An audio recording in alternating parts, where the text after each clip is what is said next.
Okay, now on. So, the history of prayer starts with people giving thanks for all what they couldn't understand where it came from. How, the different, the rain or the moon or things that just happened and they couldn't understand. So the first thing that they started is giving thanks with sacrifices. So if they believe that they have abundance of different fruits or animals or whatever they got, they're farming or their crops.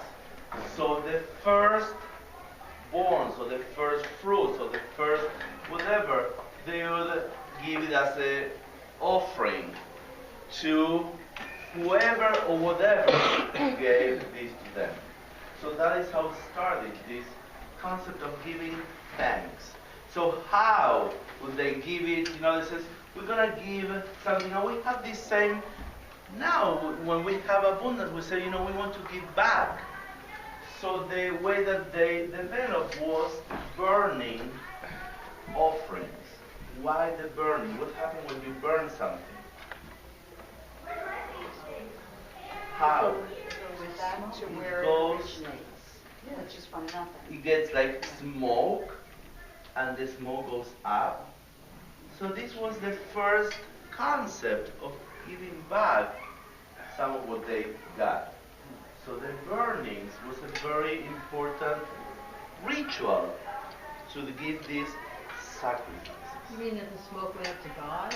Yes, they didn't have, yet the full concept of God, but it was going up. Because what else can you do with things? Can you bury it? Yeah, it's buried. But it's very interesting to think that intuitive, when you burn something, it goes up. And it just spreads out. So it's like giving back something of what you got. So this is how it started, the burning of the sacrifices, of offerings. So then, in the Torah, there are different moments where Abraham and Isaac and Jacob, in different times of the day, there are different scenes where they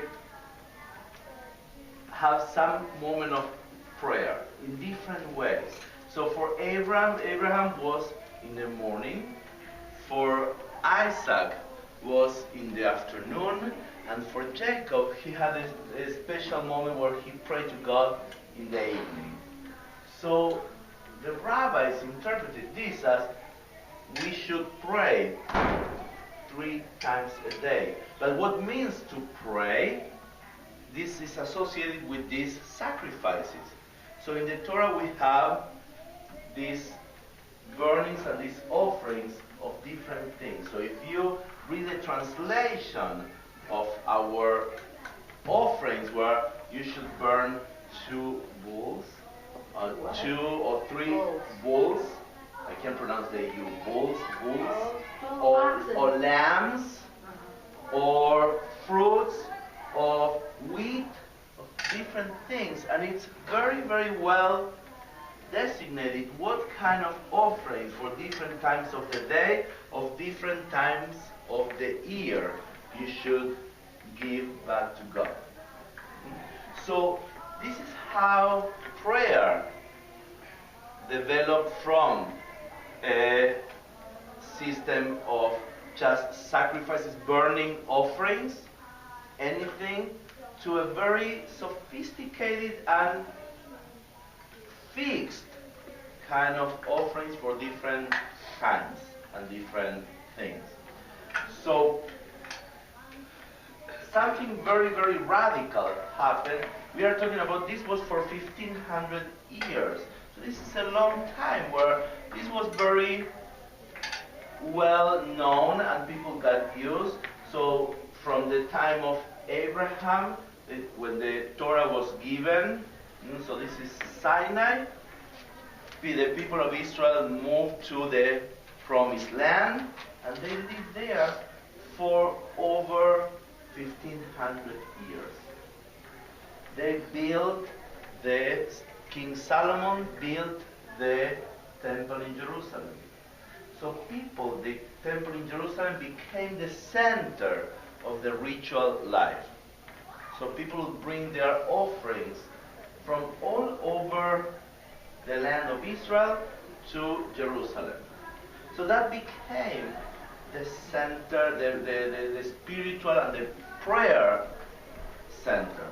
So you have the priests, the Kohanim, that they would take care of all the rituals of how to burn, where, what time of the day, what time of the year. And the Leviim, the Levites would assist. The Levites would assist with the rituals. And people all over the different towns, the different places in the land of Israel would send messengers or emissaries to Jerusalem with their offerings. So this became like a collective prayer where they would send this emissary and they would bring all their offerings to Jerusalem. So that worked out for a long time, and it worked out pretty good. And people that they stayed at home, they also wanted to participate, so they started singing psalms. So some of these psalms were sung in their little shuls. They didn't have an official shul, but they would gather, and as they sent their representatives, their messengers to Jerusalem, they would stay at home and sing some psalms because also they wanted to participate. Psalms, songs, psalms, P-S-A, psalms. So it's very interesting to see how this was morphing, started to take form. How prayers weren't like, they didn't have the word, they didn't have prayer rules, they didn't have the structure that we have today. But they felt, they had the Torah. And they said, what parts of the Torah can we include in the service? So, if you don't know anything, if you don't have a fixed service, but you kind of know the text of the Torah, what part is any part that resounds that would be important to have and to recite daily or regularly as part of some kind of giving thanks to God? I'm asking you. There is any part that you know in the Torah that would make sense to include to a service? Thank you, God, for the light. But there is a section, very well known, a section in the Torah where it makes sense to recite it so we don't forget.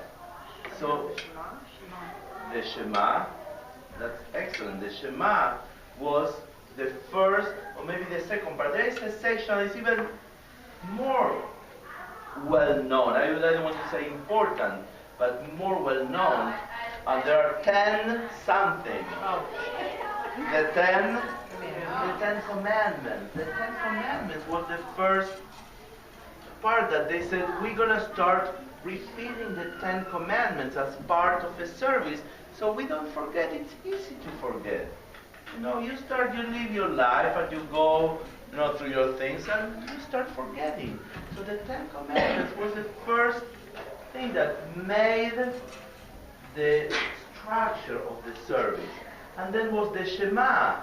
And then people started saying, Shabbat, it's a very important part of our of our life. So is there any part in the Torah where remind us to observe the Shabbat? Let me think. In Hebrew it's easy if I say, Veshamru b'nei Israel et ha-Shabbat. Veshamru b'nei Israel et ha-Shabbat. What means this? Veshamru, and keep and observe. So the Shambro made it into the service. So we have the Shema, they had the Ten Commandments, the Shambro. So all these different parts start to come together and make a service, a ritual. And something really, really dramatic happened. With, in one hand we had the sacrifices, the offerings made in the temple in Jerusalem, and on the other hand, the people outside the world started singing and praying with fixed parts of the Torah and some poems that they were starting to write. But something happened. The temple of Jerusalem was destroyed. So, year 586 BCE, 586, the temple gets destroyed and the Israelites have to leave. So they emigrate to, especially to Babylon. So something really dramatic happened. They didn't know what to do because the center of their prayers, that their ritual, their religious life was at the temple. So there is a line actually that we read in our service that Rabbi Hanina was walking with one of his disciples, and he's looking where the ruins of the temple, and his disciple is crying. He says, "What are we gonna do now?" And the rabbi says, "Don't worry. We have the prayers of our heart." So this phrase where they shift from the offerings, the real offerings made as burnings at the temple in Jerusalem, become the offerings of the heart. And that is the shift to prayers, to words, where you pray with words. So, but I don't think we've really defined the essential meaning of prayer, which is an attempt to communicate with God, wouldn't you say? So how do you communicate with God? What kind of, so I'm getting there. So what kind of prayer? So they had different kind of burnings. That's a very good point.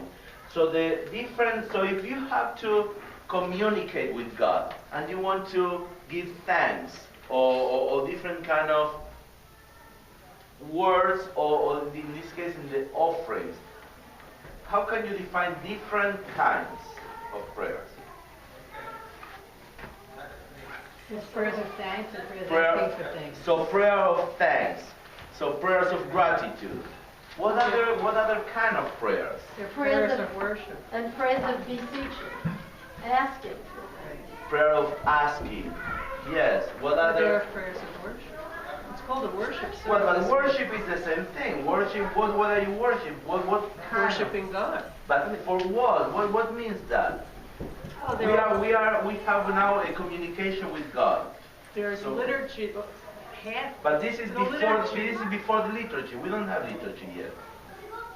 Ah, okay. Well, I don't know. We don't have any liturgy. So they started with peace offerings, thanksgiving, meal offerings, sin. There were prayers that, thank you God, asking God for things. I am sorry prayers for. Guilt. So we have a lot of different kinds, and they have different burning offerings for different kind of feelings. So I have here a list. Individuals were permitted to bring offerings between sacrifices and include free will, burnt offerings, peace, thanksgiving, meal, sin, and guilt offerings. So they were the different kind of offerings. that it was at the temple. So now we don't have the temple in Jerusalem anymore, and they start putting these prayers that they started to develop, the Shema, the Ten Commandments, some poems, some songs, and they start to put these together into services, but they need a fixed time. So this is when they said, we're going to have 3 different times a day that we're going to use for our prayers. So we have Abraham, Isaac, and Jacob. And so we're going to have morning, afternoon, and evening prayers. But there is one more time that we would like to have an extra prayer. So my students, do you know what is this extra service?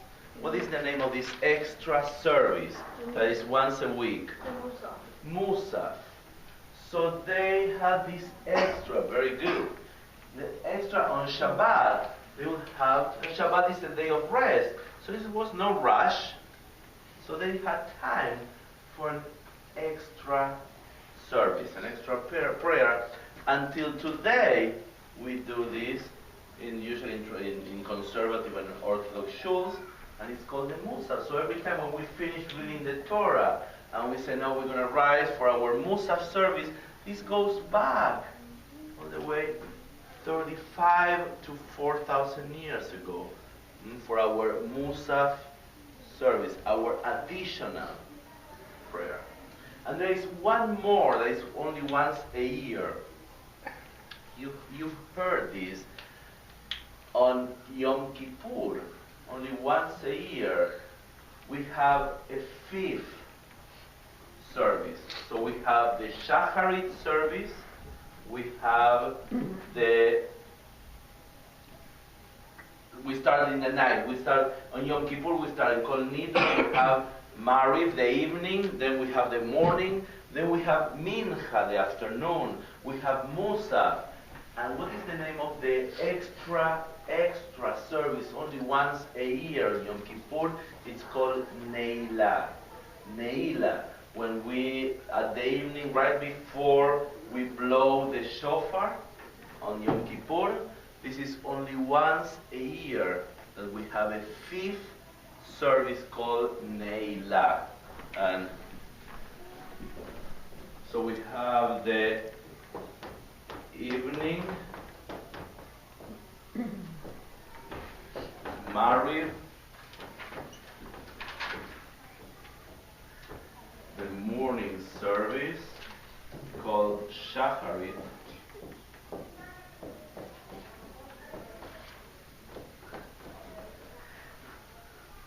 Musaf. This is the additional.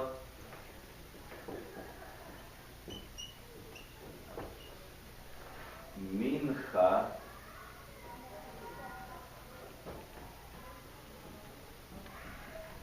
the afternoon,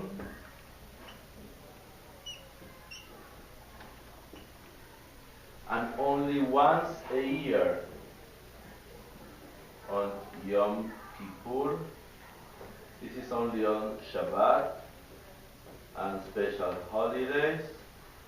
And Yom Kippur we have Neila.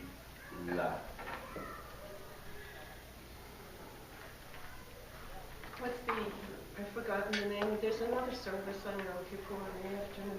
Musa. Yes, no, Yizkor.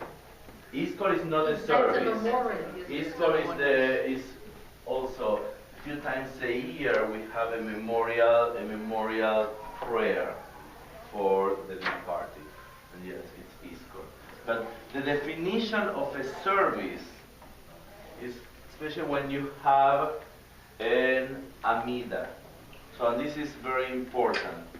Why do we call a service and not a ceremony? The service is when you have the Amida. Those are the silent prayers. silent, or this is, the Amidah means to stand up.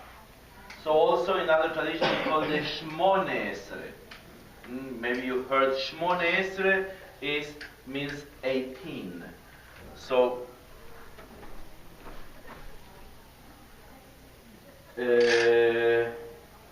Amidah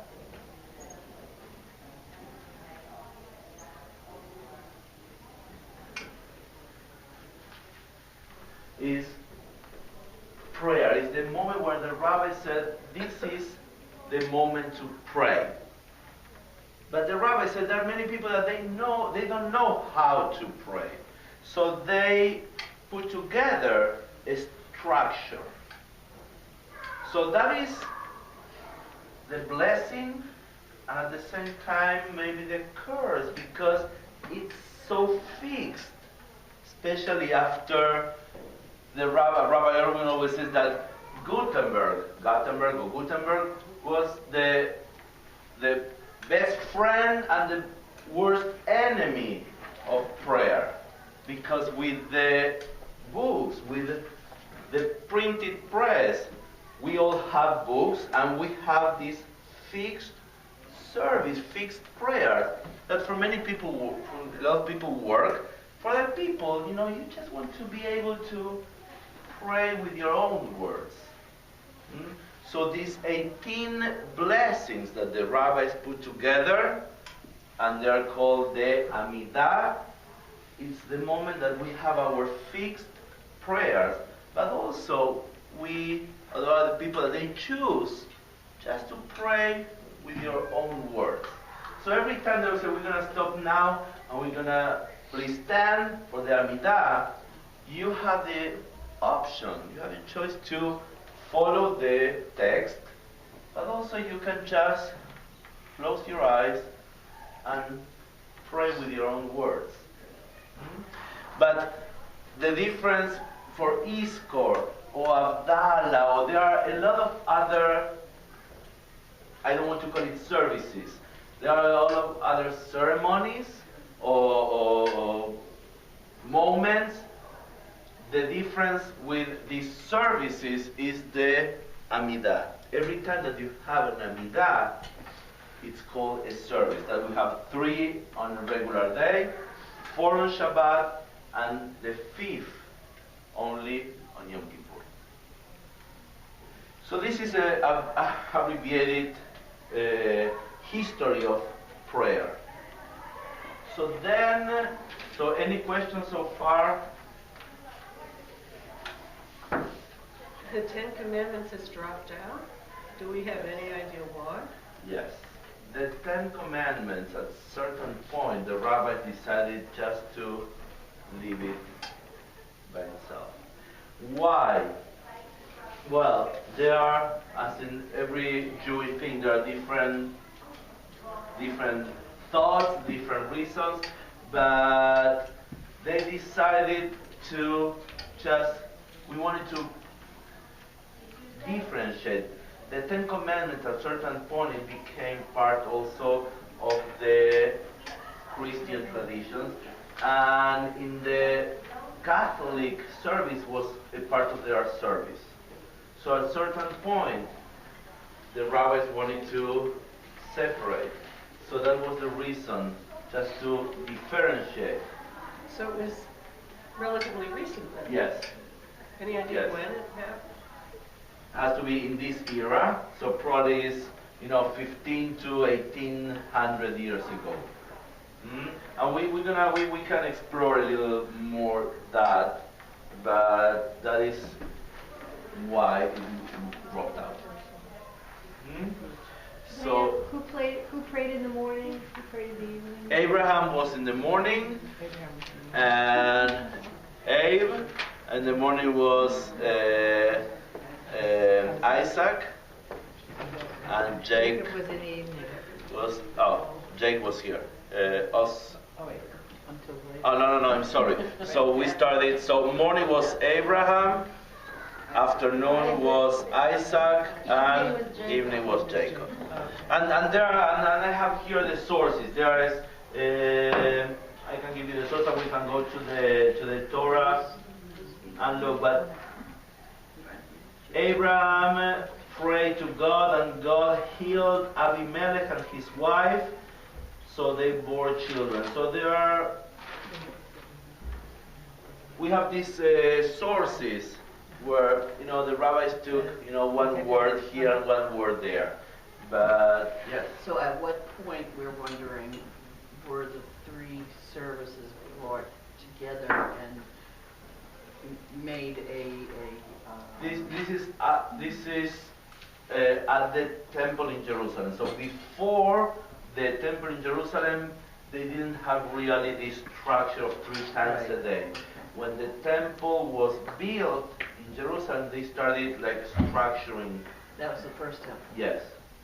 And of course, this is not one day to the other. This is, we are talking about hundreds and thousands of years. So this was slowly taking shape. As today we are, one day you change one thing and then you. So that's why, in many cases, especially in the Orthodox tradition, they don't like changes.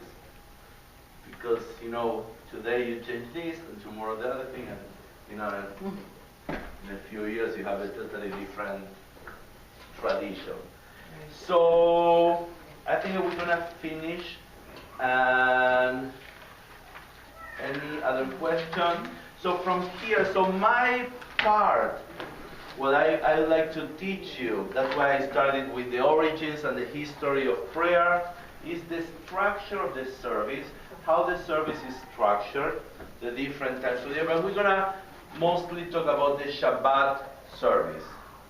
We start in the evening with Kabbalat Shabbat and the evening service, and what prayers are the main prayers that make part of the service. We're going to try to practice a little bit the words and also the reason why these prayers are here. We talk a little bit about this today. We have the Shema. We're going to talk about the words of the Shema, and it says night and day. So when do we recite the Shema? In the evening, and during the day, usually in the morning. So that's a reason why the Shema is recited. Then we have the Amidah. We talk about, for every service we have the Amidah. So the idea is to understand, I always tell my own experience. I went to a Jewish day school, and I knew some of the words, some of the songs. For me, were just songs with no specific order. Then I started going for my bar mitzvah training, and I said, wow, this is so much fun, I love it, but I have no idea about the order, the structure. And if you talk about the Siddur, so Andrew, what means Siddur? What comes the word Siddur from? Service? No, the Seder. Seder. So does it sound familiar, Seder? When do we have a Seder? And what means the Seder? The order. Order. Siddur and Seder is the order. So the idea is to understand what is the order and why we have this order. And it makes a lot of sense once you understand what is this about. Okay? So thank you very much. And we'll see you next week. Thank you. Okay, so let me turn this.